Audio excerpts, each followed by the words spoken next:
ఇక దైవాలగూడ దారుణం విషయంలో పోలీసు వైఖరిపై విమర్శలు వెల్లువెత్తుతున్నాయి.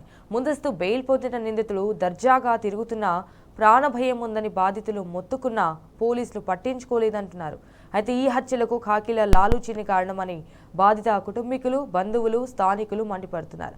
నిందితుడి నుంచి పోలీసులు 2 లక్షల లంచం తీసుకున్నారని బహిరంగంగా అయితే ఆరోపిస్తున్నారు. అండ్ మరోవైపు ఇటు బాధితులను పరామర్శించేందుకు వచ్చిన బీఆర్ఎస్ నేతలను ఖాకీలు ఎక్కడికక్కడ అదుపులోకి తీసుకున్నారు.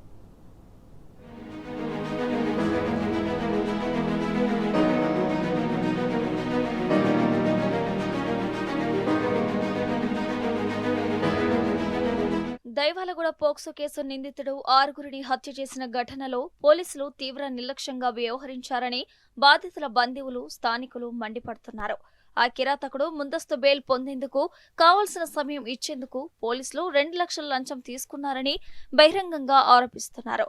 తక్కువ తీవ్రతతో 7 ఏళ్లలోపు శిక్షలు పడే బిఎన్ఎస్ పోక్సో యాక్ట్ సెక్షన్లతో కేసులు నమోదు చేయడాన్ని ఇందుకు ఉదాహరణగా చెబుతున్నారు.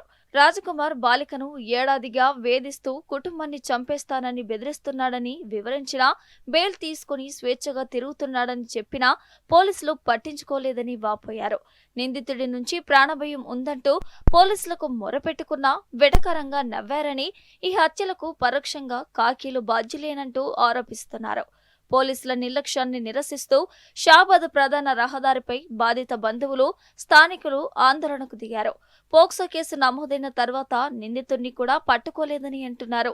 నిందితుడిని ఎందుకు పట్టుకోలేదని ఉన్నత అధికారులు ప్రశ్నించకపోవడం పైన ప్రజలు సందేహాలు వ్యక్తం చేస్తున్నారు. లంచంలో కొంత మొత్తం పంపించడంతోనే ఉన్నత అధికారులు పట్టించుకోలేదనే ఆరోపణలు వస్తున్నాయి.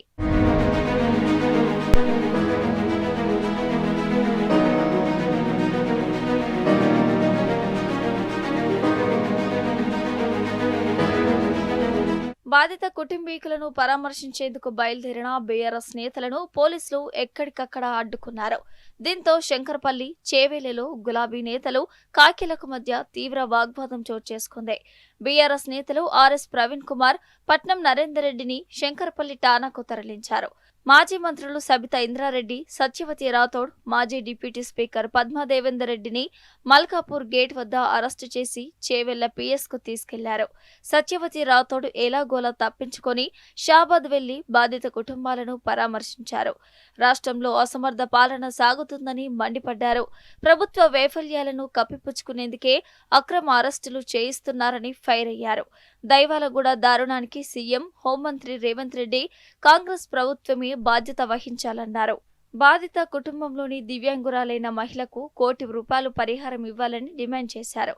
బాధితులకు న్యాయం జరిగే వరకు పోరాడతామని బీఆర్ఎస్ నేతలు తేల్చి చెప్పారు.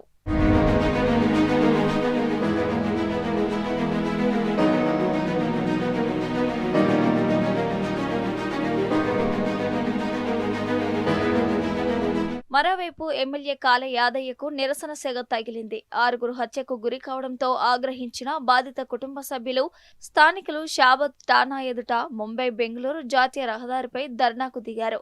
మధ్యాహ్నం 1 గంటకు కాళ యాదయ్య ధర్నా స్థలానికి రావడంతో ఆగ్రహించిన ప్రజలు MLA go back, MLA down down అంటూ పెద్ద ఎత్తున నినాదాలు చేశారు. అక్కడున్న పోలీసులు అప్రమత్తమై యాదయ్యను అక్కడి నుంచి తీసుకెళ్లారు.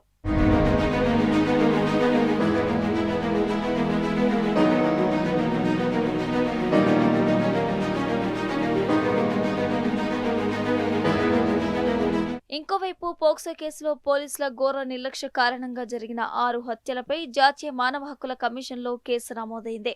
పోక్సో బాధితురాలు కుటుంబానికి నిందితుడి నుంచి ప్రాణాపాయం ఉందని ముందే హెచ్చరించినా రక్షణ కల్పించడంలో విఫలమైన షాబాద్ సీఐ కాంతారెడ్డి, ఎస్ఐ రమేష్పై ఎన్హెచ్ఆర్సీ కేసు నమోదు చేసింది. మానవ హక్కుల న్యాయవాది రామారావు ఇమ్మానేని పోలీసుల నిర్లక్ష్య వైఖరిపై బాధితులకు న్యాయం జరగాలంటూ ఫిర్యాదు చేయడంతో ఈ చర్యలు చేపట్టింది. ఇది ముమ్మాటికి పోలీసుల వైఫల్యమేనని బాధ్యులైన సీఐ, ఎస్ఐపై కఠిన చర్యలు తీసుకోవాలని న్యాయవాది తన ఫిర్యాదులో కోరారు. బాధిత కుటుంబాలకు తక్షణమే రక్షణ కల్పించడంతో పాటు భారీ పరిహారం అందించాలని కోరారు. ఈ కేసులో ఎన్హెచ్ఆర్సీ త్వరగా స్పందించి విచారణను వేగవంతం చేయాలని లాయర్ కోరారు.